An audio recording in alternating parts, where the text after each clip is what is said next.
ஆச்சி கொழுக்கட்டை மாவு வந்தாச்சு. ஆச்சி கொழுக்கட்டை மாவிற்கு கொழுக்கட்டை அச்சை கேட்டு வாங்குங்க. சேலம் மாவட்டம் எடப்பாடி சட்டமன்ற தொகுதியின் முன்னாள் பாமக சட்டமன்ற உறுப்பினர் ஒய் காவேரி பாமக இரண்டாக பிளவுபட்டதற்கு ஜே.கே. மணிதான் காரணம் என்று குற்றம் சாட்டியிருந்தார்.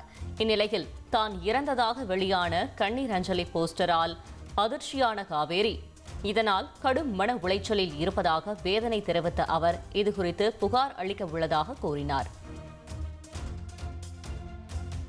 பேர்ல கண்ணீர் அஞ்சலி வந்திருக்குது இப்படின்னு சொல்லி சொன்னான். நான் அந்த போட்டோவை பார்த்ததும் எனக்கு திடீர்னு ஒரு திக்கு நடிச்சிருச்சு. என்னடா யாருடா கண்ணீர் அஞ்சலி நம்மளுக்கு அனுப்புவாங்க அப்படின்னு சொல்லி ரொம்ப மன உளைச்சல் ஆயிடுச்சு.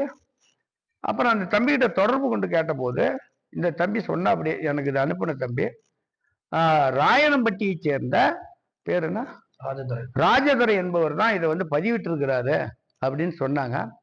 அந்த ராஜதுரையை என் கூட இருக்கக்கூட எங்க ஊருக்காரங்க இளைஞர்கள்லாம் போன் போட்டு கேட்டபோது இதை பதிவிட சொன்னது சேலம் எம்எல்ஏ அருள் தான் பதிவிட சொன்னாரு. எனக்கும் இதுக்கும் சம்மதம் இல்ல, நீங்க அவரை கேட்டுங்க அப்படின்னு சொல்லி சொன்னாங்க. அந்த இது கண்ணீர் அஞ்சலி வந்த உடனே விடிய விடிய நிறைய பேர் தொடர்பு கொண்டு இது மாதிரி என்ன இப்படி ஒரு இது வந்திருக்குது, அண்ணன் இருக்கிறாரான்னு என்கிட்டயும் போன்ல கேட்குறாங்க. அடுத்த நாள் காலையில நிறைய பேர் மாலை எடுத்துக்கிட்டுலாம் வந்துட்டாங்க வீட்டுக்குள்ள. நான் என்னமோ இறந்துட்ட மாதிரியும் மாலை எடுத்துக்கிட்டுலாம் எங்க வீட்டுக்கு இவ்வளவு கேவலப்படுத்துற அருள் அவர்களுக்கும் இதுக்கெல்லாம் காரணமானவர் ஜே.கே. மணி, அருள், இவங்க தான். ஆச்சி கொழுக்கட்டை மாவு வந்தாச்சு. ஆச்சி கொழுக்கட்டை மாவிற்கு கொழுக்கட்டை அச்சை கேட்டு வாங்குங்கள்.